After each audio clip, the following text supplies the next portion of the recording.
सावधान। ओकारं बिंदु संयुक्तं नित्यं ध्यायन्ति योगिनः कामं मोक्षदं चैव ओंकाराय नमः। अविरल शब्द घनौघा प्रचाली सकल भूतल कलंका मुनि विरूपासी तीर्था सरस्वती हरतु न दूरित अज्ञान तिमिरांधानां ज्ञानांजन शलाकया चक्षुरुन्मिलितं येन तस्मै श्री गुरुवे नमः। श्री परम गुरुवे नमः। परम्पराचार्य गुरुभ्यो नमः। सकल कलुष विध्वसकं श्रीशां परिवर्धकं धर्म संबंधकं भव्य जीव मन प्रतिबोधकारकं पुण्य प्रकाशम पापनाशम इदं शास्त्रम श्री गोमटसार कर्मकांड नामधेयं श्री गोमटसार जीवकांड नामधेयं अस्य मूल ग्रंथकर्ता श्री सर्वज्ञ देवास्तदुत्तर ग्रंथकर्ता श्री गंधर देवा प्रदे गंधर देवा तेषां वचोऽनुसारतम महासाध्य श्रीमत् नेमिचंदाचार्येण विरचितमिदं शास्त्रं श्रोतारः सावधानतया शृण्वन्तु।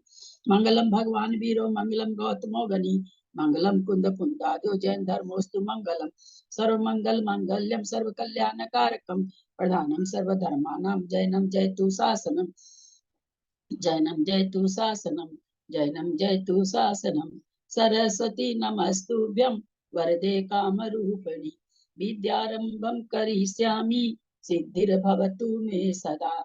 द्वादशांग जिनवानी माता की जय। परम मांगलिक गोमटसार जी जीव कांड जी की जय। परम मांगलिक गोमटसार जी कर्म कांड जी की जय। नेमी चंद्र आचार्य की जय। रत्न चंद्र मुख्तार जी की जय। अढ़ाई दीप में विराजमान सभी आचार्य उपाध्याय सर्व साधु के चरणों में नमोस्तु नमोस्तु नमोस्तु। सभी आरिका माता जी के चरणों में बंदामी बंदामी बंदामी।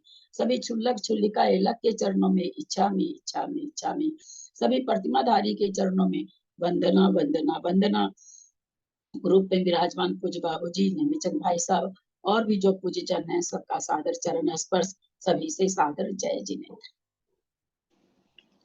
हम लोग परम मांगलिक ग्रंथ गोमटसार जी जीव कांड जी का स्वाध्याय कर रहे हैं जिस जो नेमीचंदाचार्य के द्वारा लिखा हुआ है और उस पर रत्नचंद्र मुख्तार जी की टीका है। जीव कांड में नेमीचंदाचार्य ने 20 पर रूपना के द्वारा जीव को बताया है। गुण स्थान जीव समास पर्याप्ति प्राण संज्ञा गति इंद्रिय का योग वेद कषाय ज्ञान संयम दर्शन लेशा भव्यक्त सम्यक्त संज्ञा आहार और उपयोग। हमारी 14 मार्गना हो चुकी है। हम अब अंतर्भाव अधिकार में चल रहे हैं। पणमे शिरसा नेमिं गुणरयन विभूषणं महावीरं सम्मतरेण निलयं पयति समुत्थितनं गोचम सिद्धम शुद्धम पणमीय जिनिंदवर्णेमि चंद्रमकलंकं गुणरयन भूषणोदयं जीवस्य परुवणं गोचम। मेरे में तो पेज नंबर 740 है, आप लोग निकालें शंका से। जबकि कपाट समुद्घात केवली अवस्था में अभिप्रेत होने के कारण कौदारिक मिश्र का योग अपर्याप्तकों से होता है। यह सूत्र पर है तो संयत स्थान में जीव नियम से पर्याप्तक होते हैं। इस सूत्र में आए हुए नियम शब्द की क्या सार्थकता रह गई। ऐसी अवस्था में यह प्रश्न होता है कि उक्त सूत्र में आया हुआ नियम शब्द सप्रयोजन है कि निष्प्रयोजन। समाधान, इन दोनों विकल्पों में से दूसरा विकल्प तो माना नहीं जा सकता, यानी निष्प्रयोजन तो कहा नहीं जा सकता, क्योंकि श्री पुष्पदंत के वचन से निकले हुए तत्वों में निष्प्रयोजन निरर्थकता का होना विरुद्ध है। सूत्र की नित्यता का प्रकाशन करना भी नियम शब्द से फल नहीं हो सकता, नियम शब्द का फल नहीं हो सकता, क्योंकि ऐसा मानने पर जिन सूत्रों में नियम शब्द नहीं पाया जाता उन्हें अनित्यता का प्रसंग आ जाएगा, परंतु ऐसा नहीं है, क्योंकि ऐसा मानने पर औदारिक का योग पर्याप्तकों के होता है। इस सूत्र में नियम शब्द का अभाव होने से अपर्याप्तक में भी औदारिक का योग के अस्तित्व का प्रसंग आ जाएगा। प्रसंग प्राप्त होगा जो कि इष्ट नहीं है। इस सूत्र में आया हुआ नियम शब्द ज्ञापक है, नियामक नहीं है। यदि ऐसा न माना जाए तो उसके अनर्थक पने का प्रसंग आ जाएगा। ये क्या कहना चाहते हैं कि भाई जो आप कहते हैं नियम से कपाट समुद्घात में मिश्र का योग होता है, अपर्याप्तक अवस्था होती है। तो कहते हैं वहां नियम दिया हुआ है, तो जो छठे गुण स्थान में भी आहारक शरीर निकल रहा है, तो इस समय आहारक शरीर भी अपर्याप्त अवस्था में आहारक मिश्र का योग हो रहा तो होता है। तो बोला अगर आप इसमें नियम कह देते हैं तो फिर तो वो उसका उसका नहीं चलेगा, प्रमत में भी। दूसरा, तो ये शंका का निवारण कर रहे हैं कि बना रहे हो? नियम से केवल किस ज्ञापक पेज से के है ये? लिए। हाँ, किस पेज से है ये? नया पेज है क्या? नहीं, नया तो नहीं है, लगता बहुत ग्रंथों में नहीं है ये। ओ, अच्छा नहीं है क्या त्रिशला जी? ये तो नहीं है बिल्कुल भी। कल से कुछ भी नहीं है, हमारे में नहीं है कल से दीदी। तो है जो आप पढ़ रही है कुछ नहीं है। है हाँ, नहीं, किसी में है किसी में नहीं है बाबूजी। हम इसको इसको अपने थोड़ा से आराम से बोलो तो आएगा, फिर बाद में समझ नहीं आ रही हाँ कुछ भी। हाँ हाँ बाबूजी, आराम से बोलते हैं। यहाँ पर यह शंका ये उठा रहे हैं, गाथा में कपाट समुद्घात में अपर्याप्त अवस्था नियम से होती है, ऐसा आया है। तो ये शंका उठा रहे हैं कि वहां नियम देने से तो जो अपर्याप्तक अवस्था आहारक शरीर में आहारक मिश्र है, उस समय उस शरीर की अपर्याप्त अवस्था है, पर्याप्तक तो पूरा का योग हो जाएगा तब होगा। तो कहते हैं फिर वहां नहीं घटेगी पहली बात। तो ये बोले, ये समाधान कर रहे हैं कि नियम शब्द केवल जानने के लिए है, नियामक नहीं है। नियामक क्यों नहीं है? अगर हम ऐसा मानेंगे कि नियम शब्द देने से वो चीज घटेगी, अन्यथा नहीं घटेगी, तो कहते हैं जब ये कहा जाता है कि औदारिक का योग पर्याप्त के होता है, तो वहां सूत्र में नियम शब्द नहीं है। तो अगर नियम शब्द नहीं है तो आप जो कहते हो कि नियम शब्द से एक ही अर्थ निकलता है, ऐसा अगर आप मानते हो तो औदारिक शरीर के लिए क्या नियम हो जाएगा कि अपर्याप्त में भी होता है, पर्याप्त में भी होता है, क्योंकि वहां नियम नहीं दिया है। जैसा कि फिर हम कह रहे हैं, क्या कहना चाह रहे हैं, 13वें गुण स्थान में कपाट में नियम से अपर्याप्त अवस्था होती है, ऐसा सूत्र आया। उस सूत्र पर ये शंका उठा रहे हैं कि वहां नियम दे दिया, इसका मतलब आहारक मिश्र का योग भी अपर्याप्त में होता है। तो नियम होने से तो इसका मतलब ये निकला कि अपर्याप्त भी होती है, पर्याप्त दशा भी होती है। पहली शंका ये दी है। दूसरी शंका, तब उसको काटने के लिए, उनकी शंका काटने के लिए यहाँ समाधान इन्होंने क्या दिया कि अगर हम नियम शब्द को एकांत से अगर मान लेंगे कि जहाँ नियम हो वही सूत्र एकांत से घटेगा, तो जहाँ औदारिक का योग बताया जा रहा है, यहाँ भी तो पर्याप्तक बताया जा रहा है, जैसे दंड में बताया जा रहा है, दंड समुद्घात में पर्याप्तक है। तो बोले वहां नियम नहीं दिया हुआ, पर्याप्तक नियम से ऐसा नहीं दिया है। तो बोला क्या घट जाएगा कि औदारिक का योग अपर्याप्त में भी होता है, पर्याप्त में भी होता है, फिर वहां भी ये घट जाएगा। इसलिए ये कहना ये चाह रहे हैं कि अगर नियम दिया है तो इसका मतलब ये नहीं कि केवल वो चीज वही घटेगी, क्योंकि आहारक मिश्र का योग में भी अपर्याप्त है, और औदारिक मिश्र का योग जहां जहां होता है वहां भी जीव अपर्याप्त है। तो इसलिए वहां नियम देने केवल जानने के लिए है कि कपाट समुद्र घात में केवली अपर्याप्तक होते हैं। वो कहते हैं ज्ञापक है, नियामक नहीं। ऐसा नहीं करेंगे केवल यही होते हैं। क्या कहना चाह रहे हैं कि ये नहीं कहा जा रहा कि केवल यही अपर्याप्तक होते हैं, मिश्र का योग केवल यही होता है, ऐसा नहीं कहा जा रहा, बल्कि ये कहा बताया जा रहा है कि यहाँ मिश्र का योग होगा। ज्ञापक है, नियामक नहीं। समझ रहे दोनों में क्या अंतर है? ज्ञापक का मतलब बोला जानने के लिए कि कपाट में मिश्र का योग है। ज्ञापक है मतलब ये वो ज्ञान दे रहे हैं, ज्ञापक का ज्ञान देना चाह रहे हैं कि कपाट में मिश्र का योग है। नियम नहीं दे रहे कि मिश्र का योग यही होगा, ऐसा नियम नहीं दे रहे हैं। वो बताना चाह रहे हैं कि कपाट में नियम से मिश्र का योग होगा, ऐसा कहना चाह रहे हैं। वो ऐसा नहीं कह रहे हैं कि कपाट मिश्र योग, कपाट समुद्घात में ही मिश्र का योग होगा, ऐसा नहीं कह रहे हैं। आया समझ में, है ना? कह रहे वो ज्ञापक है, केवल बता रहे हैं कि वहां भी मिश्र का योग होता है। वो ये नहीं कह रहे कि वहां ही होता है, क्योंकि कहते हैं अगर हम ऐसे कह देंगे कि वहां ही होता है तो हम क्या हानि होगी। तो जहां औदारिक का योग लिखा हुआ है वहां ज्ञापक नियम नहीं लिखा हुआ है, तो फिर क्या हो जाएगा कि औदारिक का योग पर्याप्त को भी होगा, अपर्याप्त को भी होगा। क्योंकि आप तो कहोगे कि वहां नियम नहीं लिखा हुआ है, नहीं लिखा हुआ तो हम तो दोनों में मानेंगे। तो बोला ऐसा नहीं है, वहां पर ज्ञापक ज्ञापक है, केवल बताया जा रहा है। ये नियम नहीं कहा जा रहा कि यहाँ ही होता है, ऐसा नहीं कहा जा रहा है। ये यहाँ पर शंका उठाए थे गाथा में नियम शब्द आने से। फिर और शंका कर रहे हैं, इस नियम शब्द के द्वारा क्या ज्ञापित होता। वो कहे ना कि ज्ञापक है, तो ये कह रहे क्या ज्ञापित होता, क्या पता चलता, इससे शंका उठा रहे हैं।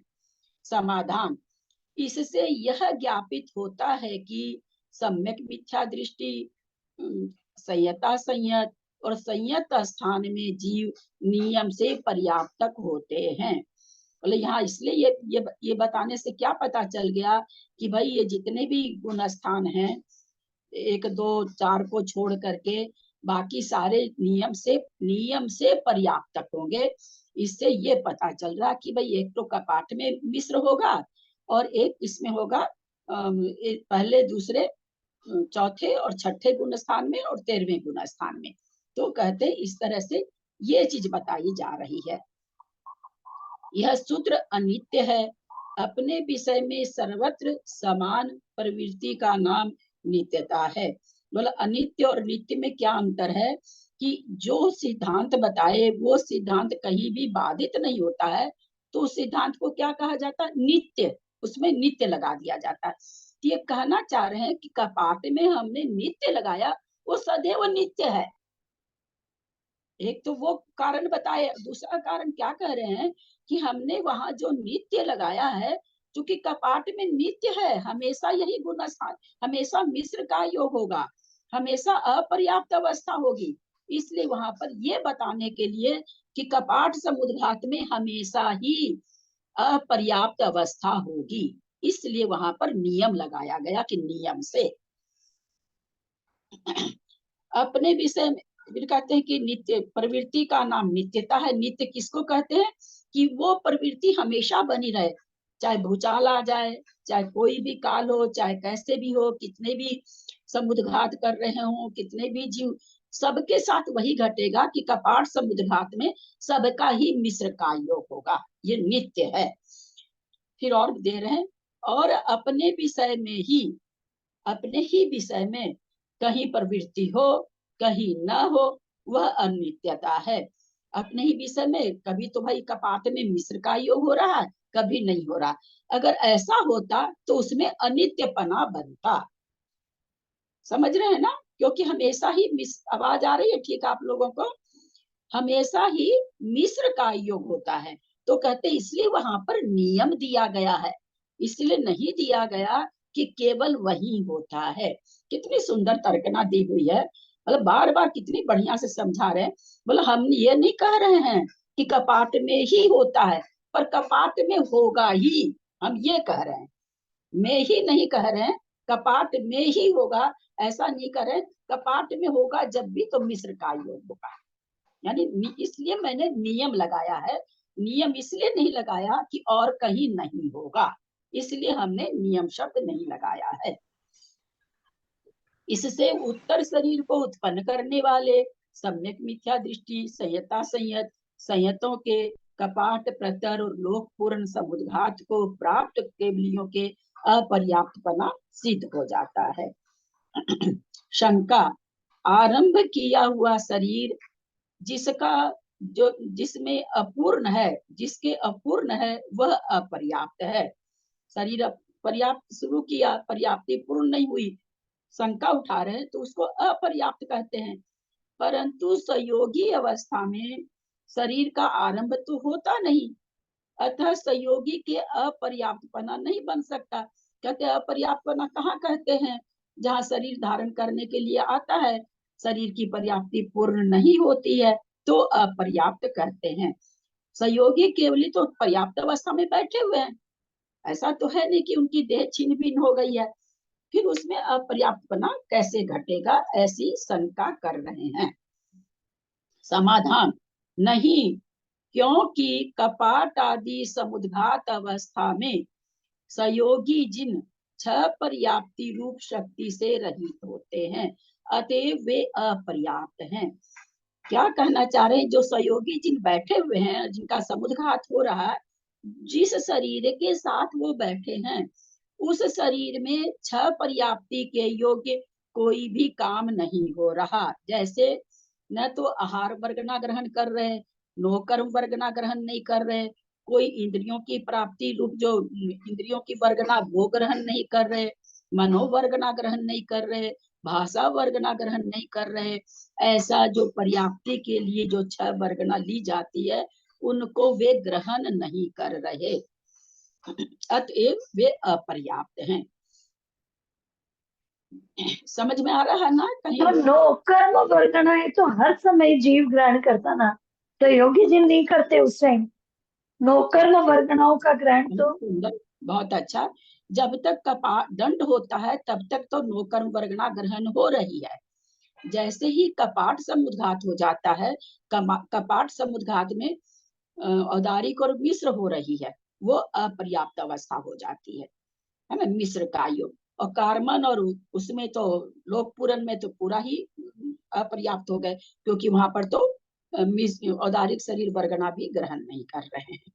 क्योंकि वो उस समय वर्गना नहीं ग्रहण कर रहे हैं, तो संयोग केवली जो बैठे हुए हैं अथवा खड़े हैं, दोनों तरह से होता है समुद्घात, वो उस समय इन वर्गनाओं को नहीं ग्रहण कर रहे हैं। देव व नारकियों के पर्याप्त अवस्था में वे क्रियक कायोग में मिथ्यात सासादन सम्यक मिथ्यात असंयत सम्यक अर्थात पहला, दूसरा, तीसरा और चौथा, ये 4 गुण स्थान होते हैं। देवनारकी को लिखा है 4 ही होते हैं, ठीक है। और धीरे पढ़ूं क्या? जिनके पास नहीं है, पकड़ में आप लोग को आ रही है ना?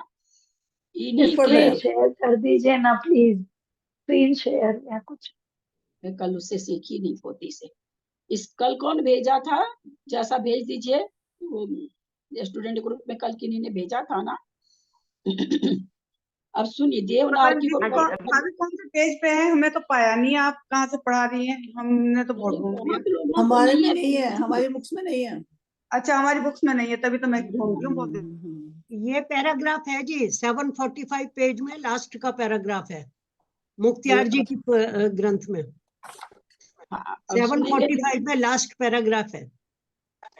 ध्यान से सुनेंगे। अच्छा, हाँ। इन्हीं के अपर्याप्त अवस्था में, इन्हीं के मतलब देवनारकी के अपर्याप्त अवस्था में वे क्रिया के मिश्र का योग सम्यक मिथ्या तीसरा गुण स्थान नहीं होता। इतनी विशेषता है कि नारकियों के वेक्रिय के मिश्र का योग में म्यूट करें, म्यूट करें, म्यूट करें।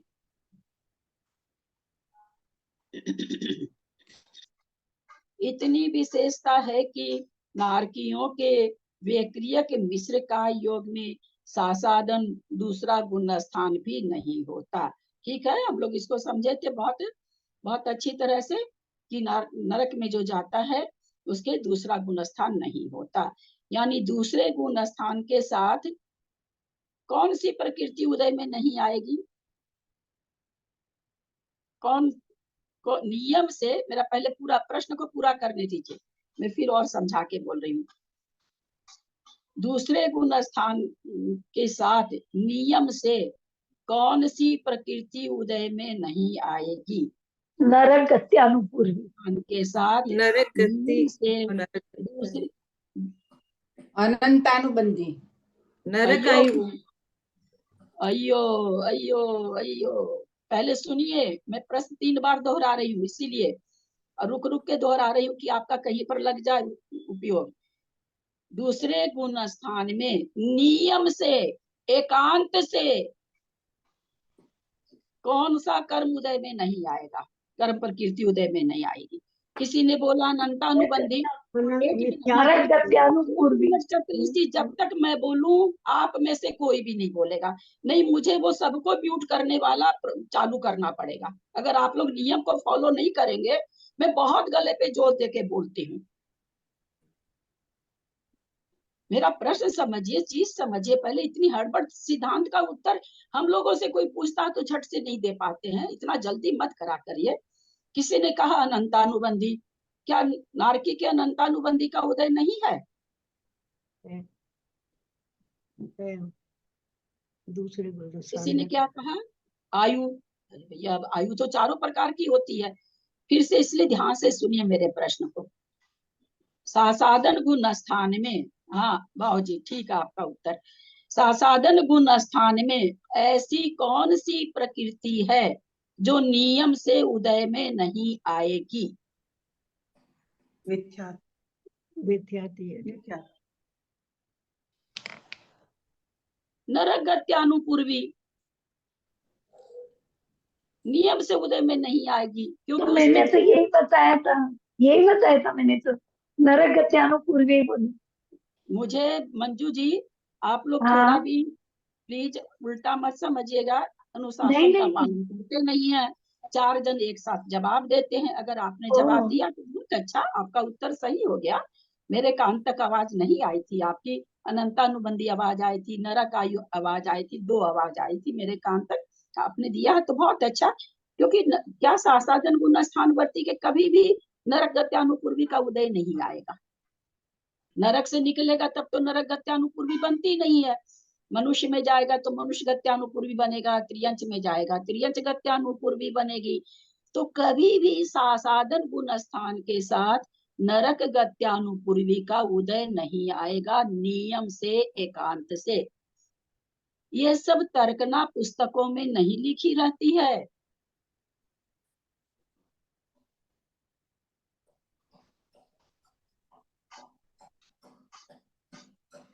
इतनी विशेषता है कि नारकियों के विक्रियक मिश्र का योग में सासाधन दूसरा गुण स्थान नहीं होता। तो मिश्र का योग में सासाधन गुण स्थान कभी भी नहीं पाया जाएगा, कभी भी नहीं पाया जाएगा। रिजु गति से गया कोई जीव तो उसको अनुपूर्वी की उदय की जरूरत नहीं है, चला गया, उसकी तो जरूरत नहीं पड़ी। लेकिन विक्रियक मिश्र का योग तो होगा ना अंतर्मूर्त तक, तो वहां पर भी उसके इसके इसका उदय नहीं पाया जाएगा, सासाधन गुण स्थान नहीं पाया जाएगा। पहला और चौथा ये 2 गुण स्थान होते हैं। देवों के व्यक्रिय के मिश्र का योग में पहला, दूसरा और चौथा ये 3 गुण स्थान होते हैं। भवंतरिक देवों में और सब देवियों के व्यक्रियक मिश्र का योग में पहला, दूसरा ये 2 गुण स्थान होते हैं। मेरे समझ में इसमें कुछ समझाने का नहीं है, फिर भी किसी को कुछ समझ में नहीं आए तो पूछ लेंगे। दीदी अभी आपने ये मिश्र का योग के बारे में क्या बताया था, ये एक बार बता दीजिए। मिश्र का योग, मिश्र का योग के लिए मैंने कहा कि कोई जीव अगर नरक में जा रहा है तो रिजु गति से गया, रिजु गति से गया तो उसको अनुपूर्वी की जरूरत ही नहीं पड़ी। सासाधन गुण स्थान तो नहीं होगा तो अनुपूर्वी की तो जरूरत ही नहीं पड़ी।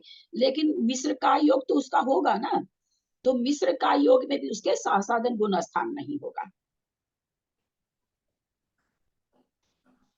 आहारक समुद्घात 6ठे गुण स्थान में ही होता है। 6ठे गुण स्थान वालों के अपर्याप्त अवस्था में आहारक मिश्र का योग होता है। उस आहारक मिश्र का योगी के एक प्रमथ संयत 6ठा गुण स्थान होता है। आहारक पुतला निकला, आहारक मिश्र का हुआ, अंतर्मूर्त में पर्याप्ति पूर्ण किया, आहारक का योग हो गया। जहां जाना था मुनि महाराज को वहां तक नहीं पहुंचे, आहारक शरीर का समय खत्म हो गया। तो क्या कहा जाता है, उसी आहारक शरीर से दूसरा निकाल लेते हैं और अपनी जगह चले जाते हैं। यहाँ प्रश्न ये है मेरा, जब वो दूसरा शरीर निकाल रहे हैं तब भी मिश्र आहारक मिश्र का योग होगा क्या? जब एक आहारक शरीर से दूसरा आहारक शरीर बना रहे हैं, यानी कौन सा भंग? आहारक आहारक भंग हो रहा है, वहां पर भी क्या छह पर्याप्ति वाला आहारक मिश्र का योग होगा क्या? नहीं होगा।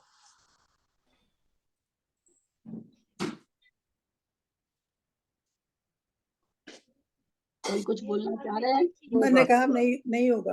हाँ, आपका सुनिए, मैं एक बार बोलते ही सुन लेती हूँ, इसलिए दोबारा मत बोला करिए, है ना? हाँ, जेठी भाई साहब, उस समय कृष्णा जी बोल रही थी इसलिए नहीं सुना। आहारक मिश्र का योग नहीं हुआ, ये हाँ, आहारक ही बन रहा है। आप लोग की आहारक आवाज आहारक इतनी की खराब क्यों आती है? होगा कि नहीं? हाथ ही हिला दीजिए, नहीं हाँ और ना का हाथ हिला दीजिए। होगा में दो नहीं दो होगा। दो उंगली करिए, नहीं होगा में एक करिए। अब बोलिए, होगा कि नहीं होगा? नहीं होगा में दो करें, दो उंगली दिखाएं। नहीं होगा मैं दो, हाँ नहीं होगा। नहीं होगा। और कोई नहीं बोलना होगा। चाह रही?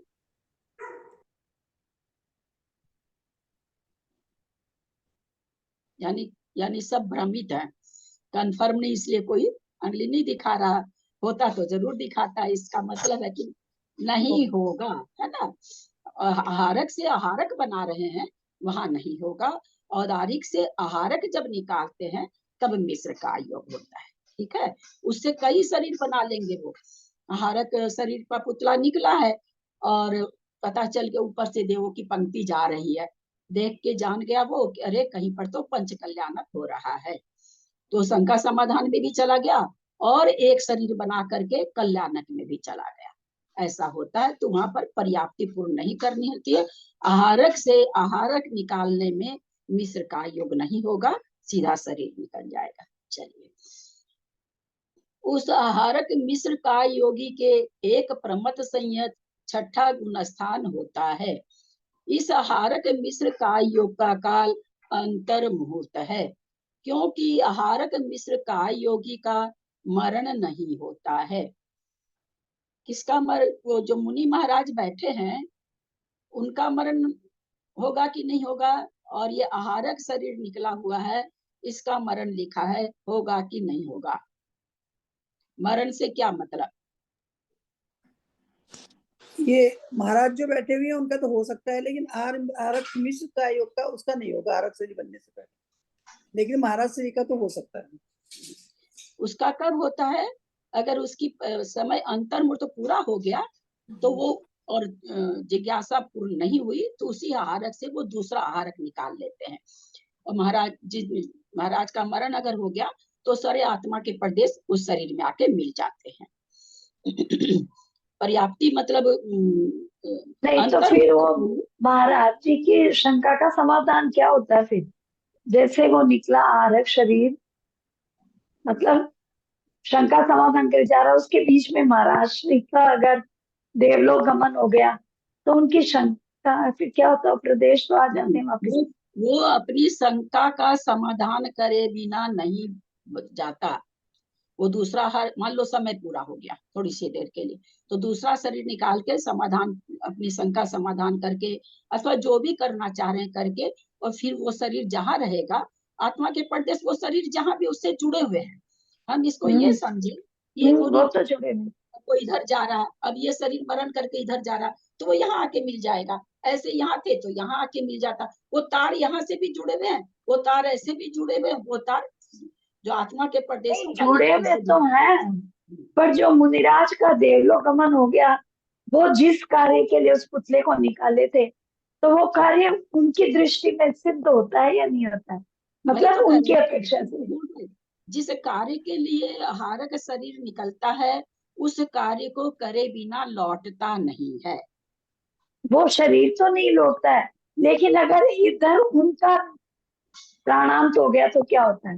हाँ, तो हो गया तो वो जाए आत्मा के प्रदेश, जहाँ जाना है आत्मा के प्रदेश को वहां जाएंगे, वहां से उसका लिंक बना रहेगा, है ना? जैसे लिंक एक तो बना हुआ है कि जैसे एक रबड़ है, आप ऐसे खींच रहे हैं, आप ऐसे खींच रहे हैं, आप ऐसे खींच रहे हैं, तो ये मुनि महाराज है, मान लो यहाँ चले गए, ऊपर स्वर्ग में चले गए, वो भी मध्य लोक में अपनी शंका का समाधान करके और फिर वो स्वर्ग में जाके मिल जाएगा। मिल तो पर्याप्त जाएंगे, मिल अपर्याप्त जाएगा, नहीं।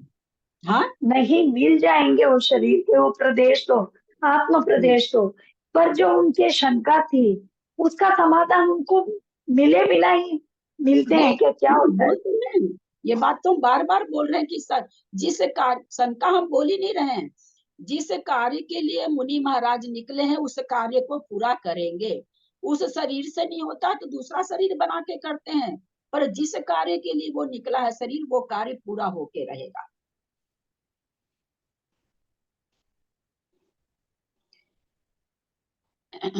पर्याप्ति पूर्ण होने में अंतर्मुक्त काल लगता ही है। इससे और इनका कभी भी अपर्याप्त अवस्था में मरण नहीं होता। उस आहारक शरीर का मान लीजिए मरण का तो कोई ठिकाना नहीं ना है।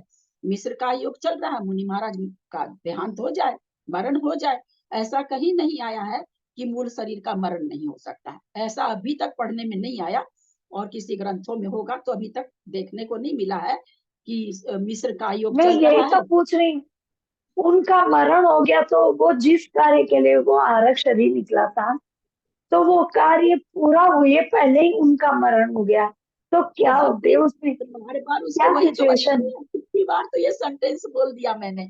वो अपनी नहीं जाने समझ जहाँ पा रही हूँ जाएंगे, मैं। वो तो अपना कार्य पूरा करके ही उस आत्मा के प्रदेशों में मिलेंगे। वो आत्मा के तो वो प्रदेश कार्य करता रहे उस शरीर को, फिर क्या मतलब है? जैसे विद्यासागर जी महाराज से समझ लीजिए, आरक शरीर निकला कोई शंका समाधान के लिए, और इधर इनका देवलोक गमन हो गया, तो उनकी शंका तो शंका के साथ ही देवलोक गमन हो गया क्या? प्रदेश तो मिलते रहेंगे उसमें।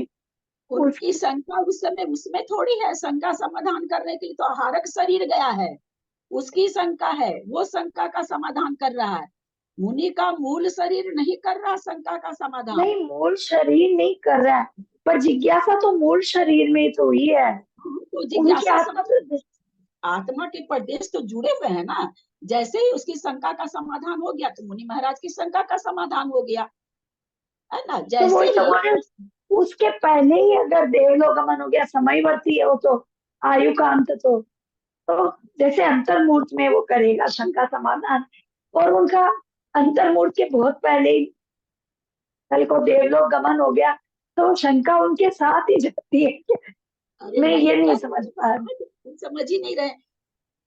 मुनि महाराज यहाँ बैठे, मरण नहीं हुआ, छोड़िए मरण वाला बात, और वो शंका का समाधान कर लिया तो इनकी हो तो गई।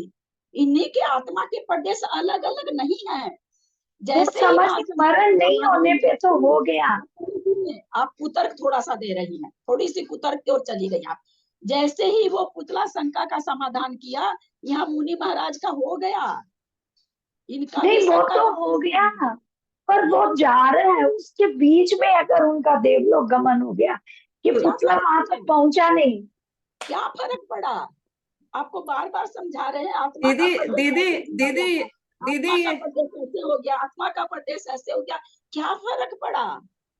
जुड़े हुए दीदी हैं, ये ये मैं नहीं बोल दीदी रही ये हूँ। पूछ रही है, दीदी ये पूछ रही है कि उस शरीर में है ना, उसको हुआ शरीर में नहीं हुआ, आत्मा में तो शंका हुई है ना। शंका तो आत्मा में हुई है, शरीर मर गया तो मर गया, क्या हुआ? उनकी आत्मा में हुई है, आत्मा तो जा ही रही है ना। ये बोलती है वो आत्मा शरीर मर गया तो उनको क्या जरूरत है शंका समाधान शरीर करने की? शरीर को थोड़ी उनको ज्ञान होता है। जरूरत नहीं, जरूरत नहीं, मतलब मैं बोल रही हूँ कि ऐसा होने पे क्या होता उस उनकी आत्मा तो है मुनि ही के ना, साथ? उस आत्मा में मिलता है वो वापस ये जाके। प्रदेश जाके ज्ञान ज्ञान किया, अपनी शंका का समाधान कर दिया। ये वाला प्रदेश, ये वाला प्रदेश तब तक में चला गया वहां पर। दोनों ही तो जुड़ा हुआ है ना। जैसे इसका समाधान हुआ तो सारे आत्म प्रदेश तो जुड़े हुए हैं ना, तो उस आत्म प्रदेश में भी ज्ञान हो गया। हम लोग अभी पढ़ रहे हैं तो हम पढ़ रहे हैं बुद्धि से, लेकिन यहाँ के आत्म प्रदेशों में थोड़ी ज्ञान हो रहा है। जब भी कोई क्रिया होती है, जैसे पैर में कांटा चुभा, तो इसका ज्ञान पैर को नहीं हो रहा है, सारे आत्मा के प्रदेशों में हो रहा है, क्योंकि आत्मा के प्रदेश खंडित नहीं है। तो उसी तरह से जैसे ही आहारक पुतले को ज्ञान हुआ, वो महाराज चाहे कहीं बैठे हो, स्वर्ग में चले गए हो, चाहे विग्रह गति में हो, कहीं भी हो, उनकी शंका का समाधान हो गया। शरीर से संबंध नहीं है, आत्मा से संबंध है। चले आगे चले।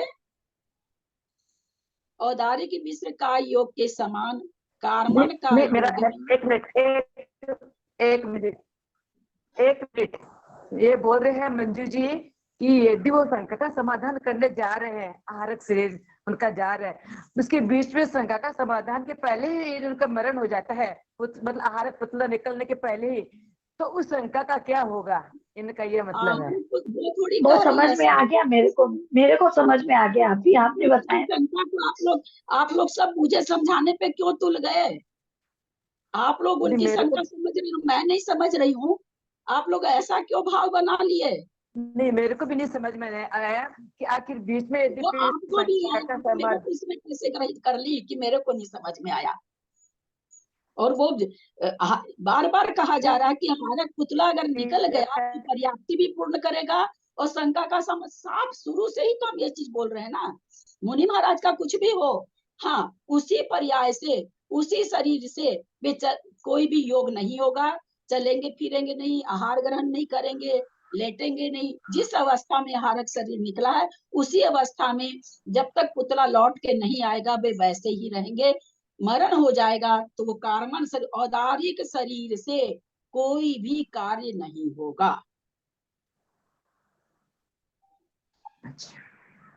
औदारिक मिश्र का योग के समान कार्मन का योग में मिथ्यात्व सासाधन। हालांकि ये सब चीज इतनी यहाँ पर लिखी हुई नहीं है कहीं भी, अभी तक जितना पढ़े हैं। बाकी भाई मुझे पता नहीं धवला जी वगैरह में क्या है क्या नहीं है, पर अभी तक जितना पढ़ा हुआ है सारा चीज इसमें लिखा नहीं है। कुछ विकास भैया की सुनी हुई है, कुछ अपने तर्कना के आधार पर देते हैं कि जिससे सिद्धांत नहीं कटे वो वहां तक हम तर्कना दे पाते हैं। जहां लगता है सिद्धांत बाधित हो रहा है वहां मैं उस तर्कना को नहीं दे पाती हूँ। औदारिक मिश्र का योग के समान कार्मन का योग में मिथ्यात्व सासाधन अविरत सम्यक दृष्टि संयोग केवली, अर्थात पहला दूसरा चौथा और 13वां ये 4 गुण स्थान होते हैं। इतनी विशेषता है कि औदारिक मिश्र का योग तो मात्र मनुष्य व त्रियंचों के होता है, किंतु कार्मन का योग चारों गति वाले जीवों के विग्रह गति में होता है। 13वें गुण स्थान में भी औदारिक मिश्र का योग कपाट समुद्घात में होता है, किंतु कार्मन का योग प्रतर व लोक पूर्ण समुद्घात में होता है। अब पता नहीं, हमको बार बार लग रहा है जैसे कल हो गया था।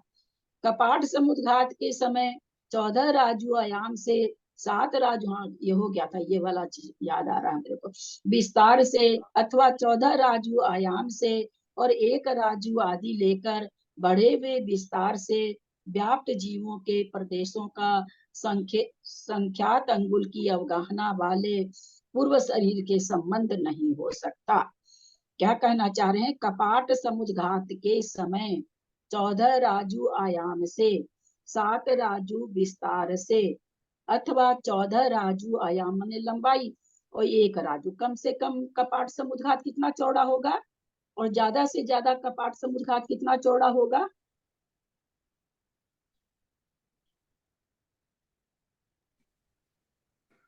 कम से कम 1 राजू और ज्यादा से ज्यादा 5 राजू। 7 राजू कैसे होगा?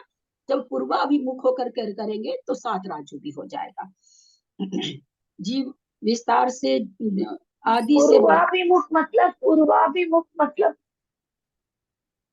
अब महाराज ध्यान लगा रखे हैं तो पूरब दिशा में भी बैठ सकते हैं, पूरब की ओर मुख करके भी, दक्षिण उत्तर की ओर मुख करके भी बैठ सकते हैं, है ना। तब उस समय 7 राजू गहराई हो जाती है, तो जो दंड समुद्घात होता है वो 7 राजू का हो जाता है।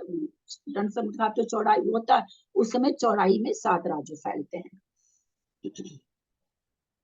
अंकुल की अवगाहना वाले पूर्व शरीर के साथ संबंध नहीं हो सकता। यदि संबंध माना जाएगा तो जीव के प्रदेशों के परिणाम वाला ही औदारिक शरीर को होना पड़ेगा। क्या कहना चाह रहे हैं कि अगर आप कहते हो कि कपाट समुद्घात में औदारिक शरीर ही फैला है, तब तो बोला क्या कहना पड़ेगा कि औदारिक शरीर की अवगाहना हो गई। वो 7 राजू चौड़ा, 1 राजू चौड़ा, 14 राजू लंबा, ये क्या औदारिक शरीर को मानना पड़ेगा, जो कि हो नहीं सकता है उतना। तो कहते हैं इसलिए वहां पर मिश्र का योग है, किंतु ऐसा हो नहीं सकता, क्योंकि विशिष्ट बंध को धारण करने वाले शरीर के पूर्वोक्त परमाणु रूप से पसरने की शक्ति का अभाव है, क्योंकि विशिष्ट बंध मतलब जो भी उनका शरीर की अवस्था है, एक सहनन है और संस्थान है, ये क्या पूरा पहले से ही बांधा हुआ कर्म। तो जो संस्थान वो बांध रखे, उस संस्थान का उल्लंघन कैसे कर सकते हैं? उस संस्थान का उल्लंघन नहीं कर सकते, तो बोलते हैं ये चीज नहीं माना जा सकता कि औदारिक का योग है।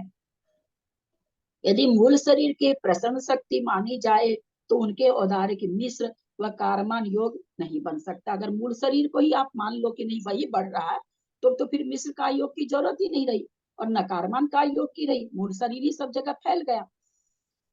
अतः कपाट प्रतर लोक पूर्ण समुद्घात वाले समघात केवल के पुराने मूल शरीर के साथ संबंध है ही नहीं। तो शरीर मृत हो जाता है क्या? नहीं नहीं, मृत नहीं होगा, नहीं होता।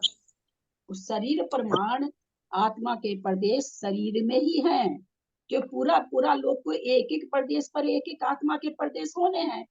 तो जितनी अवगाहना में वो शरीर बैठा है, जितना आकाश का प्रदेश घेर रखा है, उतने आकाश के प्रदेश जितने तो आत्मा के प्रदेश उस शरीर में है ही है। अच्छा, ये वेद मार्गना बढ़ाने जा रहे हैं। वेद मार्गना में असंगी को कौन कौन सा वेद हो सकता है? केवल नपुंसक, क्या केवल नपुंसक अंगली दिखाएंगे, 1 2 3 जो भी दिखाना हो। असंगी पंचेंद्रिय को कितने वेद हो, क्योंकि बोलते हैं ना तो लोगों की आवाज मिल जाती है, तो मुझे समझ में, इसलिए केवल आप लोग सब अंगली दिखाएं, मैं वीडियो अपना घसका के देख लूंगी। असंगी पंचेंद्रियों को कितने वेद हो सकते हैं? चलिए सब दिखाइए फटाफट, बहुत हल्का क्वेश्चन है। हाँ चलिए, तीनों ही वेद होंगे, तीनों ही होंगे।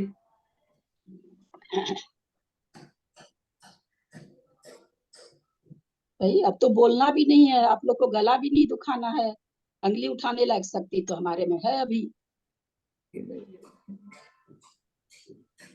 कितने वेद हो सकते हैं? चलिए हाँ बोलिए जेठी भाई साहब, बाबूजी, असंगी पंचेंद्रिय को कितने वेद होते हैं? असंगी और संगी दोनों को 3 3 वेद हो बोलना सकते। नहीं है, बोलना मना है।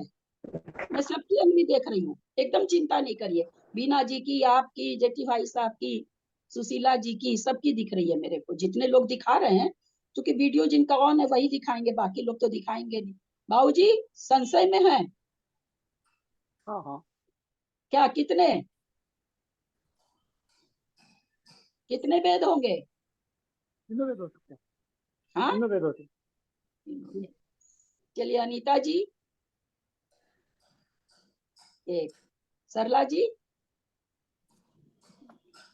निशा जी, तीनों ही वेद होते हैं। असंगी पंचेंद्रिय जीव को तीनों वेद पाए जाते हैं। चतुरिंद्रिय तक केवल एक वेद होगा। असंगी पंचेंद्रिय, क्योंकि असंगी पंचेंद्रिय कहाँ कहाँ कहाँ जा सकता है? नेचुरली त्रियंश होता है ना, मनुष्य देवनार की तो होता नहीं है। तो असंगी पंचेंद्रिय त्रियंश अगर है तो वो कहाँ कहाँ पैदा हो सकता है? किस किस गति में पैदा हो सकता है? फिर मैं तिर्यंच कहती हूँ गति में, तिर्यंच गति में कोई पैदा हो। कोई कुछ त्रियंश गति में। चलिए फिर मैं बोल रही हूँ 4 3 2 ऐसे दिखाएं। 4 गति है। असंगी पंचेंद्रिय जीव कितनी कितनी किस किस गति में जा सकता है? अंगली दिखाएंगे, मैं सबका देख लूंगी। 4 गति है इसलिए दिखाएंगे। चलिए दिखाइए, फटाफट दिखाइए, देरी नहीं करिए।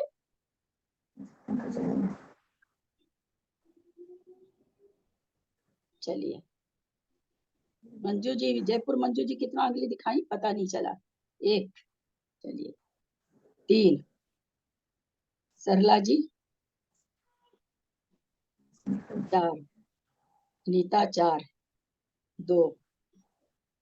किसरा आपका उत्तर से तो बड़ी तकलीफ होती है जी, आप तो विकास भैया से पढ़ी हुई हैं। बीना जी, प्रीति 1, वाह प्रीति, तुम तो पूरी मेरी पढ़ाई का निहाल कर दी। मंजू मंजू जी दो। असंगी पंचेंद्रिय कितनी गति में जा सकता है? असंगी तो पूछा आपने। दीदी असंगी असंगी पूछा है आपने। हाँ, बाबूजी आप नहीं बताएंगे? कंफ्यूज बताए ना, हैं? तीन तीन तीन। किस गति में नहीं जाएंगे बाबूजी? हाँ 3 गति बताए, किस गति में हाँ। नहीं जाएगा? नरक नरक में जाएगा ना, नरक में जा सकता है। आपने और 3 मनुष्य बताई। नहीं, चारों में जा सकता है। देव में नहीं देव में नहीं जाएगा सर, मेरी बताया। चारों गति में जा चारों में जा सकता सकता है। है। और देव आप जानना वैसे पूछे हैं क्या कि जन्म उसका कहाँ हो सकता है? जन्म तो चारों में ही हो सकता है। हम तो प्रश्न ही नहीं समझ पाए। अरे मैं तो एक प्रश्न को 10 बार बोलती हूँ। धीरे से मैं तो ये समझी कि भी असंगी पंचेंद्रिय किस गति में पाए जाते हैं, तब हमने नहीं धीरे से बताया। नहीं, सेंटेंस कहाँ मत जाएगा? बदलिए, सेंटेंस मत मैं बदलिए, बिल्कुल नहीं बदलिए। नहीं, नहीं, बदल नहीं रही, समझ में वो आया। इंद्रिय कितनी गति में जा सकता है? और आपको तो अंग्लिश चारों दिखाइए, में 1 2 3 4। मैंने ये कहा सही था, बोल रहे मेरा हैं, प्रश्न था। प्रश्न में ही कंफ्यूज हो गए। चारों में कोई बात दीदी नहीं, एक चारों एक बात गति में दीदी देव आप गति लोग में कैसे जा सकता है? आप लोग म्यूट दीदी एक करिए। बात पूछूं? नहीं, मैं एकदम हाथ जोड़ती हूँ, मेरे गले पे बहुत जोर आ रहा है। मुझे जो समझाना मैं समझा रही हूँ। मैं बहुत मेहनत आप लोग पर करती हूँ, आप लोग का उत्तर बहुत गलत आता है, बहुत गलत आता है आप लोग का उत्तर। और मैं जब भी जहां प्रकरण आता वहीं पर वो चीज परोसती हूँ। मैं ये थोड़ी देखती हूँ कि हाँ मुझे नहीं बताना है। इसलिए जब मैं बोलूं उस समय कृपा करके आप लोग चुप रहिए, क्योंकि सुनता सबको गलत है। कोई भी कंफ्यूजन वाला हम सिद्धांत नहीं बताते हैं, हम एकदम टू द पॉइंट कोई चीज बोलते हैं। चार कारण भी बताएंगे आपको, हड़बड़ा क्यों रहे हैं। चारों गति में जा सकता है, मनुष्य में जाता है, किसी को बाधा है ही नहीं। त्रियंच में जा सकता है, देव और नारकी। पहले नरक में जा सकता है, भवन त्रिक में जा सकता है। बस बात खत्म। इसीलिए उसके तीनों वेद है। क्योंकि हम आप लोगों को तर्कना से सारी चीज परोस रहे हैं, हम रटा रटाया पढ़ के नहीं परोसते हैं। तीनों वेद, तभी तो 3 वेद है, तभी तो वो जा रहा है, नरक में भी जा रहा है और देव में भी जा रहा है।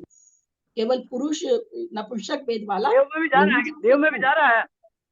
हाँ बाबूजी, भवंतरिक में, सत्संख्या योग द्वार में बहुत जगह आया बाबूजी। ज्योतिष देव बना रहे हैं असंगी को। और देखिए इसमें आगे हो सकता है, मुझे पता नहीं, मैं तो आगे देख नहीं रही हूँ, आगे की गाथा ले रही हूँ। क्योंकि यहाँ वेद मार्गना ऊपर आया तो मैं कि पहले पूछ ले तो लोगों का दिमाग साफ रहे ना, तो लिखा हुआ जल्दी समझ में आता है। तो भाव भाषणा बनाएंगे। असंगी पंचेंद्रिय त्रियंची होता है, चारों गति में जा सकता है। मनुष्य और देव में, मनुष्य त्रियंच में जैसे जाता है चला ही जाएगा, परंतु देव में जाएगा तो भवंतरिक में जाएगा, और नरक में जाएगा तो पहले नरक से नीचे नहीं जाता है, पहले नरक तक जाएगा। चलिए अब चलते हैं, गाथा लेते हैं। थावर काय पहुदी संठो से सन्यादीय अन्यट्टिसय पढ़मो भागो तेजने दीठम। थावर काय पहुदी संठो से सन्यादीय अन्यट्टिस पढ़मो भागो तेजने दीठम। कथा का उच्चारण फटाफट करिए, पहले से ही तैयार रहा करिए। थावर काय बहुद्धी संडो ऐसा सनियादिय आणि अट्ठिसय पडमो भागो तेजिने ही निर्दिठिम। स्थावर काय प्रवृत्ति संडय शेषा असंज्ञाद्यश्च अनिवर्तेश्च प्रथमो भाग इति निर्दिष्टम्। हाँ देखें, गाथा को देखें। थावर काय पहुदी, अस्थावर काय से लेकर, थावर काय पहुदी, अस्थावर काय से लेकर, संठो नपुंसक वेद, शेषा शेष, अनियादि अनिवृत्ति गुण स्थान तक। स्थावर काय से लेकर के अनिवृत्ति गुण स्थान तक संठो माने नपुंसक वेदी होते हैं। फिर क्या कह रहे हैं, कहाँ होंगे आगे बता रहे। शेषा अनियट्टीय पढ़मो अनिवृत्तीकरण गुणस्थान के प्रथम भाग तक होते हैं। कौन?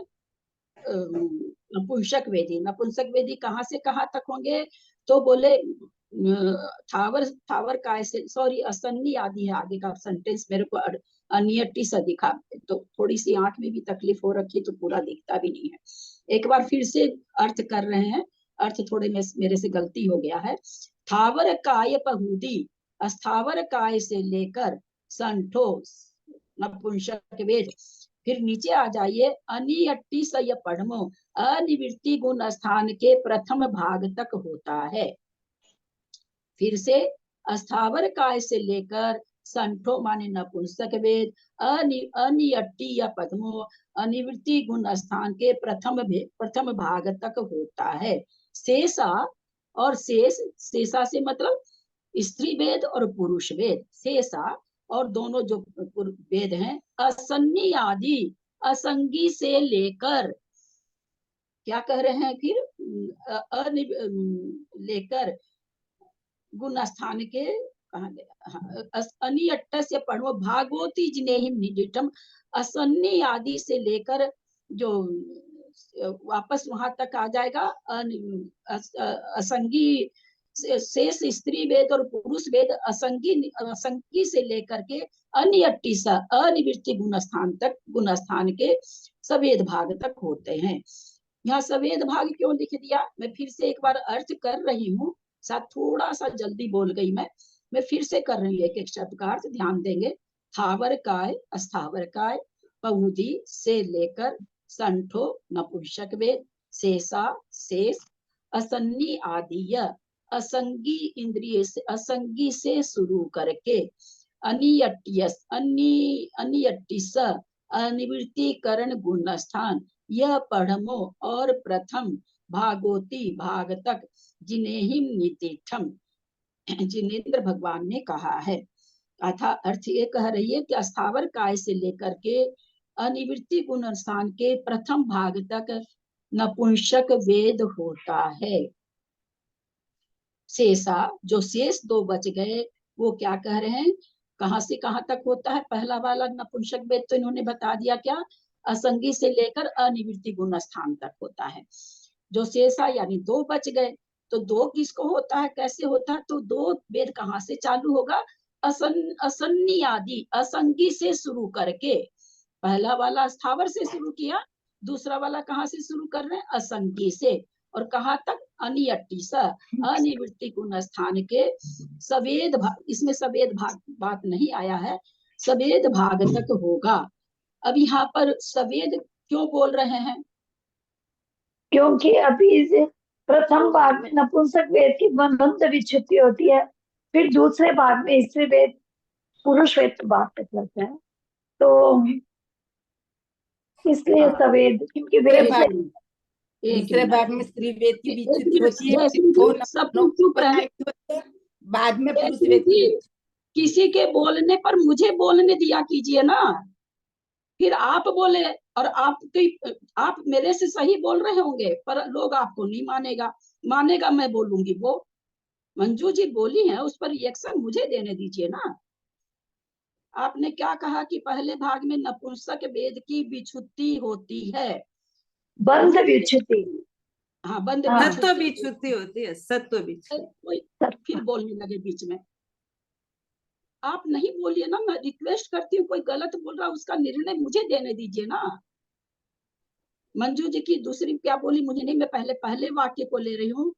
मंजू जी का कहना है जयपुर कि नपुंसक वेद की बंध विच्छुति अनिवृत्तीकरण गुण स्थान के पहले भाग में होती है। कृपया हाथ का इशारा करके बताएं सही है कि गलत है। गलत के लिए 2 उंगली करिए, सही के लिए 1 उंगली करिए, गलत के लिए 2 उंगली करिए। हाँ ठीक है, ये चीज है ना, ऐसे होने से थोड़ा ठीक रहता है। चलिए हाँ, और बोलिए। ठीक होता है, सबको बोलने का भी अवसर मिलता है सबको। हाँ चलिए, गलत चक्रेश जी कह रही गलत है, जयकी श्राफ कह रही गलत है, और लोग बोलिए फटाफट बोलिए। ये सब तो मैंने बहुत सिखाया आप लोगों को। त्रिशला जी की एक बार अमीरी क्वेश्चन बोल दीजिए वापस। प्रश्न वापस बोल दूं? बहुत अच्छा। क्वेश्चन बोल दीजिए एक बार वापस। हाँ, आप बंद करें, अपने को लॉक करें, बिल्कुल लॉक रखें सब कोई। मंजू जी का कहना है अनिवृत्ति गुण स्थान के पहले भाग में नपुंसक वेद की बंद विच्छुत्ति होती है। मेरा प्रश्न यह सॉरी, है, बंद विच्छित्ति तो पहले गुण स्थान में ही हो जाती है। मैं ही अपने शब्द वापस लेती हूँ। सॉरी, यहाँ तक उदय और सत्यता वो। मंजू जी, मंजू जी, हाँ, मंजू जी, त्रिशला जी, सॉरी, वीणा जी, खास सॉरी। करके सिद्धांत को नहीं, 4 नहीं, बार सुनिए और धीरे से उत्तर दीजिए। पट से सॉरी। उत्तर देने की कोशिश मत करिए, वो बंद और शब्दों में, है सॉरी, ना? बंद विच्छित्ति पहले गुण बहुत स्थान अच्छा, खुद ही पकड़ ली अपनी गलती को। नपुंसक हाँ, वेद की बंद, अब म्यूट कर ले मंजू जी आप। नपुंसक वेद की बंद विच्छुत्ति पहले गुण स्थान में हो जाती है। फिर यहाँ क्या हो रहा है? चलिए मंजू जी, आप ही से प्रश्न है, पीछे और लोग बोलेंगे। 9वें गुण स्थान में क्या हो रहा है? 9वें स्थान में उदय और सत्व विच्छित्ति हो जाएगी। उदय और 9वें गुण स्थान सत्व, सत्व विच्छित्ति प्रथम भाग में नपुंसक वेद। और वहां पर उदय जो घट रहा है, तो वहां नपुंसक वेद का उदय घट रहा है, आप कह रहे हैं। तो नपुंसक वेद का उदय घट रहा है, इसका मतलब क्या होगा? श्रेणी में है, 9वें गुण स्थान श्रेणी का है। भाव वेद उनका हो सकता है नपुंसक वेद। भाव वेद ही चलेगा, द्रव्य वेद तो घटाना ही नहीं है, पुरुष। नहीं है, हाँ, इसलिए द्रव्य भाव नहीं बोलेंगे आप लोग। तो यहाँ नपुंसक वेद की उदय विच्छुत्ति आप करा रही है। सॉरी, मैं सुन नहीं रही। हाँ, मंजू जी, क्षय होगा। हाँ, मैंने सबको कहा ना, सब म्यूट रखिए अपने आप को। 9वें गुण स्थान में उदय विच्छुत्ति नपुंसक वेद के किसके होगी? जो क्षपक श्रेणी चढ़ रहा है वैसे नहीं, मतलब किस किस जीव को होगी? श्रेणी तो वहां है ही है, 9वां गुण स्थान तो श्रेणी है, और छपक श्रेणी नहीं, वाली क्षपक श्रेणी। हाँ, किसके होगी? किस जीव के होगी? मुनि, मतलब द्रव्य मुनि, भाव मुनि, मुनि क्या पूछना चाहते? मंजू जी, प्रश्न है। मंजू जी, हाँ, 1 मिनट सुनिए हाँ, आप। 9वें गुण स्थान में तो मुनि होगा। मुनि, द्रव्य मुनि, भावलिंग, ये सब यहाँ चलेगा क्या? ये सब तो नहीं, कंफर्म है कि मुनि होगा, हाँ, भावलिंग नहीं होगा, कहा, है ना? ये सब चीज का उत्तर थोड़ी बनेगा। किस नहीं, जीव की होगा नपुंसक वेद की उदय विच्छुत्ति? हाँ, 1 मिनट जयश्री जी, पहले मंजू जी का सुन ले। इस जीव मतलब क्या पूछना चाह रहे, मैं तो यही नहीं पकड़ पाती हूँ। चलिए, तो आप अपने को म्यूट रखिए। अब आप मैं लोगों से उत्तर है, मैं नाम बोलूं वही खोलेगा। 9वें गुण स्थान में नपुंसक वेद की उदय विच्छुत्ति किस जीव को होगी? त्रिशला जी, नहीं आता तो ना का हाथ हिला दीजिए, बोल खोलना नहीं है, नहीं आता। चलिए, मंजू जैन दिल्ली, नहीं। चलिए, चक्रेश जी, नहीं। और निशा जैन जी, तो नहीं होगा। चलो अनीता, दीदी मैं बता, नहीं 1 मिनट, आ रही हूँ, सब पर आ रही हूँ, मैं बिल्कुल घसका के सब पर आऊंगी। अनीता, मनुष्य गति का जीव। अरे अब ये मनुष्य गति कहाँ से आ गई अनीता? हमको बताओ, और किस गति में श्रेणी होती है? तो मनुष्य गति में ही होती है। ये तो बोलने का मतलब नहीं बनता। अभी उन्होंने, मंजू जी ने जो कहा भाव वेद मुनि, ये सब थोड़ी बोलना है। 9वां गुण स्थान है, भाव वेद नियम से है, मनुष्य नियम से है, वो सब थोड़ी बोलना है। चलो, नहीं आ रहा। जेठी भाई साहब, नहीं आ रहा। राहुल जी, किसको होगा? मुझे कर्मकांड किसके का होगी? ध्यान में नहीं आता, मुझे कर्मकांड का समझ में नहीं आ रहा कुछ भी। प्रश्न समझ में आया? मेरे पास में प्रश्न समझ में आया? मैं बोलूं? वापस में आया, किंतु ये गुणस्थान वाली बात जो है, वहां पर कहाँ विस्तृति कहाँ पर है मुझे मालूम नहीं है। अच्छा, ठीक है कहाँ भाई। हाँ, सत्ता कहाँ तक है बता सकता हूँ, किंतु ठीक है भाजी। मंजू जैन पाटनी, जो जीव या तो स्त्री वेद या पुरुष वेद से चढ़ रहा है, उसके पहले नपुंसक वेद की सत्व विच्छुत्ति होगी। मैंने क्या पूछा? उदय मैंने ये विच्छुत्ति, कहा, हाँ उदय विच्छुत्ति होगी उसके। उदय विच्छुत्ति किस जीव को होगी? जो पुरुष वेद या स्त्री वेद से चढ़ रहा है उसकी नपुंसक वेद की उदय विच्छुत्ति हो जाएगी उदय पहले। विच्छुत्ति होगी। अच्छा, सत्व विच्छुत्ति किसके होगी? सत्व आप ही विच्छुत्ति से तो पूछ रहे। सत्व विच्छुत्ति तो पहले ही हो चुकी है ना। नहीं, सत्व विच्छुत्ति भी उसी के ही होगी जो मतलब पुरुष वेद हो या नपुंसक स्त्री वेद से चढ़ रहा है उसकी भी सत्व विच्छुत्ति। चलिए ठीक है, बोलिए सरला जी, बोलिए। आपकी आवाज ही नहीं आ रही, आप किस तरह से बोल रहे हो? द्वितीयक्षम सम्यक्त्व वाला होता है उसकी सत्व। हाँ, आपकी आवाज नहीं आ रही है। द्वितीयक्षम सम्यक्त्व वाले का उसके तो विच्छुत्ति होती नहीं है मैं मेरी बोलूं? बहना, वो तो पूरा ही आपका गलत हो गया। जयश्री श्राप, मैं बोलूं? हाँ जो बोलिए। मैं समझे, किसी भी वेद से, तीनों ही वेदों से चढ़ने वाले जीव के। नहीं, सपक श्रेणी वाले की उदय विच्छुत्ति होती है। हाँ, सत्व विच्छुत्ति हो जाए, सपक श्रेणी वाले की भैया अब उदय विच्छुत्ति सत्विच्छुत्ति होती है, और उपसम श्रेणी वाले की। जयश्री जी मेरा सुन लीजिए, अब यहाँ पर आप छपक क्यों ले आए? नेचुरली विच्छुत्ति उसी को होगी। अभी सरला जी ने द्वितीय उपसम कहा तो मैंने कही दिया, आप तो पूरा ही गलत बोल गए। भैया किसको होगी उदय विच्छुत्ति? सब छपक वाले को होगी क्या? प्रथमोपसम वाले की थोड़ी, छपक वाले की बात चल रही है, वही सब चीज की विच्छुत्ति करता है। भाई उपशम वाले को। और नया बताइए, तीनों ही वेद गाथा हो गई और करना योग अपने लोग पढ़ चुके हैं। भैया जो नपुंसक वेद से चढ़ेगा उसके उदय रहेगा नपुंसक वेद का। श्रेणी तीनों वेद से चढ़ी जाती है। जो पुरुष वेद से चढ़ेगा उसका पुरुष वेद का उदय रहेगा, जो स्त्री वेद से चढ़ेगा उसको स्त्री वेद का। दो उदय में थोड़ी रहेगा, ऐसा थोड़ी होता है कि जिसको पुरुष वेद स्त्री वेद रहे उसको नपुंसक, ऐसा थोड़ी घटता है। क्या कहा गया कि श्रेणी तीनों वेद से मांड सकते हैं, लेकिन तीर्थंकर प्रकृति का उदय किसको आएगा? पुरुष वेदी को ही आएगा। और तीर्थंकर जो जिसकी दिव्य ध्वनि खिरनी है वो जब भी चढ़ेगा तो पुरुष वेद से चढ़ेगा। बंध विच्छुत्ति तो कब की हो चुकी, खाली पुरुष वेद का चल रहा है, स्त्री वेद का दूसरे गुण स्थान में हो गया बंध विच्छुत्ति। केवल सत्व और उदय बचा हुआ है।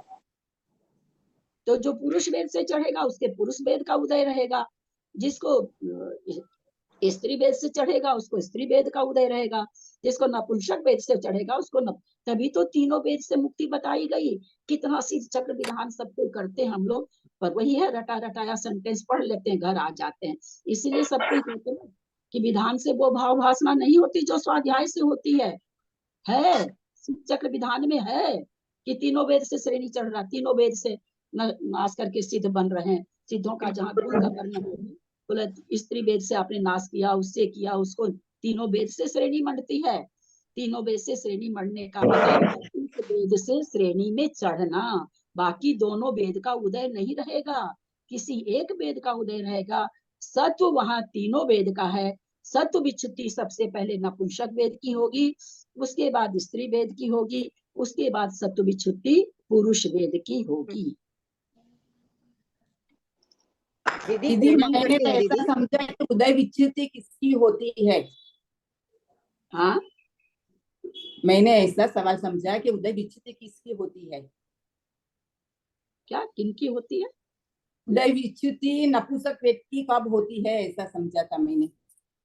तो भैया मैं तो प्रश्न को ईमानदारी से आप लोग बोलिएगा, कितनी बार बोलती हूँ। अगर आप लोग सही में ईमानदार हैं तो बताइए, अंगली दिखाइए कि मैं कितनी बार प्रश्न बोलती हूँ। और अब तो मैंने सबको बंद भी कर दिया कि अंगली दिखाइए।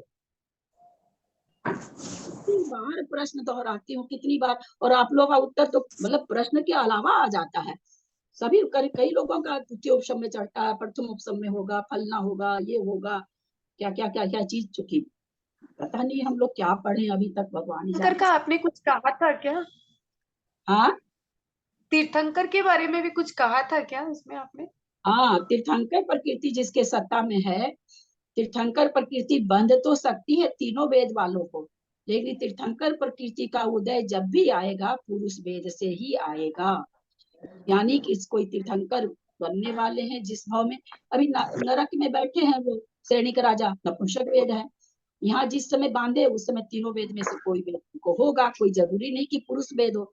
लेकिन अब जब आके वो बनेंगे तीर्थंकर, उस समय उनको नियम से बाह्य वेद, द्रव्य वेद, भाव वेद तो लगाना ही नहीं चाहिए। अभी द्रव्य वेद तो पुरुष ही रहेगा, उसमें तो कुछ सोचना ही नहीं है ना। 5वां गुण स्थान से आगे द्रव्य वेद है ही नहीं, स्त्री वेद। तो इसलिए 5वें गुण स्थान से आगे तो वेद तो बोलना ही नहीं है। 5वें गुण स्थान से और कोई गुण स्थान 3 गति में बनता नहीं है, तो मनुष्य गति बोलना ही नहीं है। किसी भी प्रकृति की सत्व की छुट्टी किसके होती है? जो छपक श्रेणी चढ़ता है तो छपक श्रेणी बोलनी ही नहीं है। उपसम श्रेणी में तो दबा रहा है, सत्व की विच्छुट्टि थोड़ी हो रही है, वहां सारी प्रकृति दबा रहा है। वापस आएगा, वापस सत्व असत्ता हो, उसका उपसम हट जाएगा, सत्व का हो जाएगा। तो 3-4 चीज तो हमें बोलनी नहीं है ना, जो कन्फर्म है कि वही होगा। तो वही हमने कहा, तीर्थंकर प्रकृति का बंध तो किसी भी वेद से होता है, परंतु उदय पुरुष वेद से ही होगा। ऐसा ही नियम, अब आप लोग प्रश्न पूछ लेते तो उससे और प्रश्न निकल जाता, मैं क्या करूं। ऐसा ही नियम और किस प्रकृति के लिए है? ऐसा ही नियम और किस प्रकृति, नामकर्म की प्रकृति है तीर्थंकर भी, नामीकर्म की प्रकृति आएगी। ऐसा ही नियम और किस नाम प्रकृति के लिए है कि बंध तो सकती है तीनों वेद में, उदय पुरुष वेद से ही आएगा। भाव वेद, द्रव्य वेद बहुत घटाने लग जाइएगा आप लोग। स्त्री वेद का, स्त्री वेद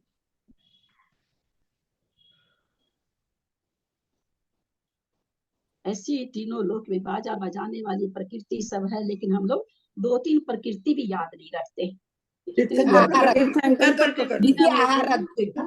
आहारक द्वीप का बंध तीनों वेद के साथ हो सकता है, परंतु आहारक प्रकृति का उदय जिस भव में आना है, मान लो इसी भव में आहारक शरीर बांधा और आहारक की उदय ला रहे हैं, तो उनको नियम से पुरुष वेद है, भाव से हो, द्रव्य से तो है ही, मुनि है तो द्रव्य से तो है ही, लेकिन आहारक प्रकृति का उदय जब भी आएगा पुरुष वेदी को आएगा, स्त्री वेदी नपुंसक वेदी को नहीं आएगा।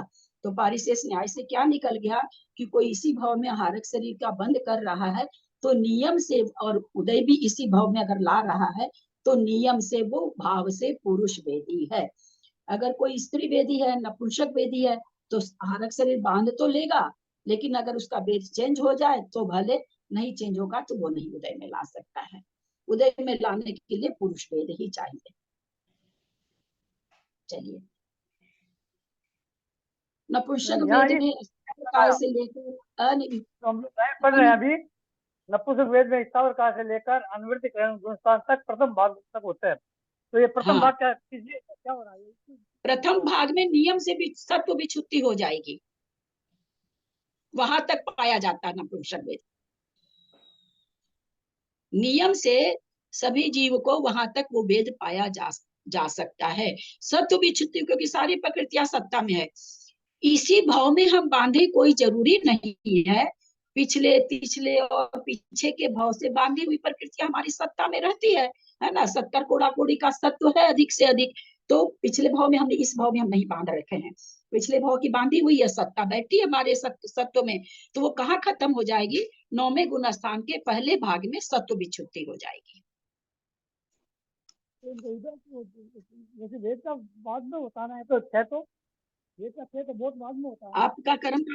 आपका कर्म कांड तो बाबूजी बिल्कुल ही नहीं सुना हुआ, इन लोग का तो बहुत सुना हुआ है। आप पहले मेरी क्लास नहीं करते थे, करुणा योग में बताए इन लोग को। ये वेद वाला तो कर्म कांड जी में उन दिनों आते थे, तो बहुत अच्छे तरह से मेरा बताया हुआ है, इसलिए बाबूजी को कर्म कांड बहुत अच्छा लगेगा। नपुंसक वेद में दीदी एक बात पूछ रही थी कि है ना, जो मतलब नपुंसक वेद से जो चढ़ रहा है, उसके तो नपुंसक वेद का उदय रहेगा और उसके सत्व विच्छुत्ति होएगी, उसी की होएगी ना। एक मिनट, फिर से सुनिए। किसी भी वेद से हाँ बाबूजी एक मिनट, किसी भी वेद से श्रेणी मांड सकता है, जिस वेद से श्रेणी मांडेगा उसी वेद का उदय होगा। किसी भी वेद से चढ़े सत्ता तीनों वेद की रहती है। तीनों ही वेद की सत्ता 9वें गुण स्थान में ही समाप्त होती है। ऐसा कोई जीव नहीं पाया जाएगा जिसको तीनों वेद का सत्व नहीं हो। ऐसा नहीं, कोई हो सकता है ऐसा हो, जब बहुत उसमें चलेंगे अपने लब्धि सार वगैरह में, तब वहाँ एक एक समय की एक एक प्रकृति का छिलका उतारते हैं उसमें, तो उसमें विशेष कथन आएगा, तो मुझे पता नहीं है। अभी तक का कथन यही है। अब बोलिए बाबूजी क्या बोलते हैं। दीदी एक मिनट, जब यदि नपुंसक वेद से जो चढ़ रहा है तो पहले वो स्त्री वेद का सत्व विच्छुति करेगा पुरुष वेद का, क्योंकि नपुंसक वेद उसके रहेगा नहीं, पहले सत्व नपुंसक। विच्छुति, हाँ, नपुंसक की हो। और उदय में तो कोई आएगा ही नहीं, दोनों वो तो। हाँ, क्या बोल रहे हैं बाबूजी। ये मैं ये पूछ रहा हूँ 9वें गुणस्थान में किस भाग में जाके वेद की विच्युति, वेद खत्म हो रहा है, किस भाग में? प्रथम भाग में शुरू हो जाता है क्या? नहीं, पहले भाग में नपुंसक वेद, फिर उसके बाद तिर्यक एकादश और क्या कहते हैं निद्रा स्थान गृद्धि आदि 3, ऐसे 14 प्रकृति की सत्व विच्छुति होती है। उसके बाद फिर पुरुष वेद की होती है। उसके बाद फिर अनंता क्या उसको कहते हैं प्रत्याख्यान क्रोध की मान की, ऐसे करके सबसे लास्ट में छठे भाग में शायद होती है, तो नहीं होती, स्त्री वेद की होती, सॉरी, पहले स्त्री वेद की सत्व विच्छुति, पुरुष वेद 5वें में या 5वें भाग में, छठे भाग में पुरुष वेद की होती। 9वें गुणस्थान में आते ही वेद से शुरू हो जाएगा क्या उसका होना? हाँ, नपुंसक वेद, हाँ, पहले भाग में नपुंसक वेद की सबसे पहले सत्व विच्छुति, यानी सत्ता से खत्म, सत्ता से खत्म हो जाएगा। चलिए, इसमें और आया होगा बाबूजी, देखते हैं क्या बताते हैं। नपुंसक वेद, ये तो मैं इतना तो मैं जवानी से बताई हूँ, अब कुछ गलत भी हो तो पता नहीं, देखें आगे क्या कहते हैं आचार्य। नपुंसक वेद में स्थावर काय से लेकर अनिवृत्ति, बाबूजी गाथा नहीं पढ़ेंगे, अर्थ ही पढ़ेंगे, इसलिए आप निकलिएगा नहीं छोड़ करके, फिर वो रह जाता आपका। दो 4-5 मिनट बैठे रहिएगा, आपको गाथा थोड़ी उच्चारण करेंगे, गाथा तो करेंगे नहीं। अनिवृत्तिकरण गुण स्थान के प्रथम भाग तक होते हैं। नपुंसक वेद का क्या कह दिए, कहाँ तक रहता है, प्रथम भाग तक होता है। शेष स्त्री वेद नपुंसक वेद में असंगी पंचेंद्रिय से लेकर अनिवृत्तिकरण गुण स्थान के सवेद भाग तक होते हैं। जहां तक पुरुष वेद का सत्व विच्छुति नहीं होती है, वहां तक पुरुष वेदी पाए जाते हैं, ऐसा जिन श्रुतकेवली ने कहा है। एक इंद्रिय से चतुरिंद्रिय तक जीव समूर्छन होने के कारण नपुंसक वेदी ही होते हैं, ठीक है। इसलिए स्थावर काय को तथा एक इंद्रिय के प्रथम गुण स्थान को आदि करके अनिवृत्तिकरण 9वें गुण स्थान के प्रथम भाग तक 9 गुण स्थान नपुंसक वेद में होते हैं। स्त्री वेद और पुरुष वेद गर्भजों व उपपाद जन्म वाले देवों के होते हैं। ऐसा क्यों कहा, पारिशेष न्याय से क्या निकला कि 4 इंद्रिय तक के जीव नपुंसक होते हैं, उसमें स्त्री वेद पुरुष वेद नहीं होता, मेरी बहना नपुंसक के। क्या पूछ रहे हैं, इसमें लिखा हुआ है, फिर कहते हैं मेरे 2 बार प्रश्न बोलने का वेट करा करिए, है ना। मैं क्या बोल रही हूँ, यहाँ पर आया है स्त्री वेद और पुरुष वेद गर्भजों व उपपाद जन्म वाले देवों के होता है। तो इस पारिशेष न्याय से क्या निकला, पारिशेष न्याय से ये निकला कि समूर्छन जीव के, बाकी सब समूर्छन होते हैं, समूर्छन जीव के नहीं होता, बस खाली गर्भज के समूर्छन जन्म, क्योंकि जन्म दे दिया ना यहाँ पर, तो एक जन्म समूर्छन है। तो ये क्या कहना चाह रहे हैं इससे, कि भाई गर्भज उत्पाद जन्म वाले की तो स्त्री वेद और पुरुष वेद होगा, जो समूर्छन जन्म वाला है उसके नहीं होगा। ये पारिशेष न्याय से निकला, बहुत अच्छा। इसलिए स्त्री वेद व पुरुष वेद में असंगी पंचेंद्रिय जीव के प्रथम गुण स्थान से लेकर अनिवृत्तिकरण गुण स्थान के सवेद भाग तक 9 गुण स्थान होते हैं। इस प्रकार तीनों वेद में 9 गुण स्थान होते हैं, अर्थात मिथ्यात्व से लेकर अनिवृत्ति गुण स्थान तक 9 गुण स्थान होते हैं। स्त्री वेद के, ध्यान से पंक्ति सबको दीजिएगा, अपने लोग समझ चुके हैं, याद हो जाए आप लोगों को। स्त्री वेद के अपर्याप्त अवस्था में मिथ्यात्व और सासादन ये 2 ही गुण स्थान होते हैं, क्योंकि हम लोग जान गए हैं कि भाई असंयत गुण स्थान विग्रह गति में भी स्त्री वेदी के नहीं होता। जो स्त्री वेद वाला रहता है उसको नहीं होगा। भाव सब जगह भाव लगाना है। नपुंसक वेदी के अपर्याप्त अवस्था में मिथ्यात्व सासाधन असंयत सम्यक दृष्टि ये 3 गुण स्थान होते हैं। यहाँ फिर प्रश्न खड़ा हो गया, स्त्री वेद असंयत गुण स्थान में नहीं है, अपर्याप्त अवस्था में नपुंसक वेद है, ये भला कैसे घटेगा? ये तो और भी अप्रशस्त है। जिस नारकी ने नरक की बात नहीं घटेगा, प्रथम नरक प्रकृति का बंध है। नरक तीर्थंकर क्यों? वैसे भी क्षायिक सम्यक दृष्टि सिर्फ तीर्थंकर थोड़ी लेंगे इसमें। हाँ, क्षायिक तो होगा ही। तो नपुंसक वेद के क्यों घटा दिया चौथा गुण स्थान? नारकी के अपेक्षा से चौथे गुण स्थान में नरक में जाता है क्षायिक सम्यक दृष्टि, और वहां नियम से नपुंसक वेद है। असंयत ये 3 गुण स्थान होते हैं। पुरुष वेदी के अपर्याप्त काल में पहला, दूसरा, चौथा और छठा ये 4 गुण स्थान होते हैं। 13वां क्यों नहीं लिखा? वो स्त्री को होता है क्या? 13वें में तो वेद ही नहीं है, वो पुरुष वेद का है ना, केवली है ना। वेद ही हो गए। 9वें गुण स्थान तक वेद है। कितनी छोटी छोटी तर्कना है ना, पर कितनी अच्छी लगती है ना जब हम निकालते हैं तो कितना मन में हर्ष होता है जब हमारे आ जाता उत्तर। तो 13वां गुण स्थान क्यों लेंगे? वहां तो वेद है ही नहीं, वहां तो अवेदी हो, निर्वेदी नहीं हुए, अवेदी हो गए।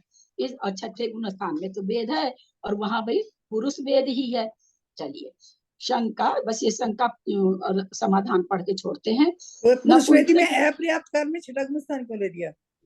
पुरुष वेदी की अपर्याप्त काल में छठा गुण स्थान आहारक मिश्र का योग है। हाँ, सॉरी। नपुंसक वेदी के अपर्याप्त, बहुत चारों बगल से सारी इंद्रियां खोल के रखनी पड़ती है। नपुंसक वेदी के अपर्याप्त अवस्था में शंका कर रहे हैं, असंयत सम्यक दृष्टि वाला चौथा गुण स्थान कैसे संभव है? देखो इनको भी नहीं मालूम और हम लोग को मालूम है ना। स्त्री वेदी के अपर्याप्त अवस्था में चतुर्थ गुण स्थान क्यों नहीं होता, जबकि इससे तो अच्छा वेद माना गया है। तीर्थंकरों को धारण करती है, गर्भ धारण करती है ना, एक भवतारी स्त्री बन करके एक भवतारी बन जाती, कितना शुभ है। और उसके मुनि महाराजों को आहार कराती है, चौका लगाती है। स्त्री वेद तो बहुत अच्छा है, नपुंसक वेद तो बहुत ही खराब है, फिर भी उसमें क्यों कह दिया आपने? समाधान, जिसने पूर्व में नरक आयु का बंध कर लिया, बाद में केवली या श्रुत केवली के पाद मूल में क्षायिक सम्यक्त को प्रारंभ कर दिया है, ऐसे कृत्य कृत्य वेदक सम्यक दृष्टि या क्षायिक सम्यक दृष्टि मरकर प्रथम नरक में उत्पन्न होते हैं। नरक में नियम से नपुंसक वेद होता है। इस प्रकार नपुंसक वेदी नारकी के अपर्याप्त अवस्था में चौथा गुण स्थान संभव है। सम्यक दृष्टि जीव मरकर स्त्री वेदियों में उत्पन्न नहीं होता, इसलिए स्त्री वेदी के अपर्याप्त अवस्था में चतुर्थ गुण स्थान नहीं होता। ठीक है, यहीं तक रहने देते हैं।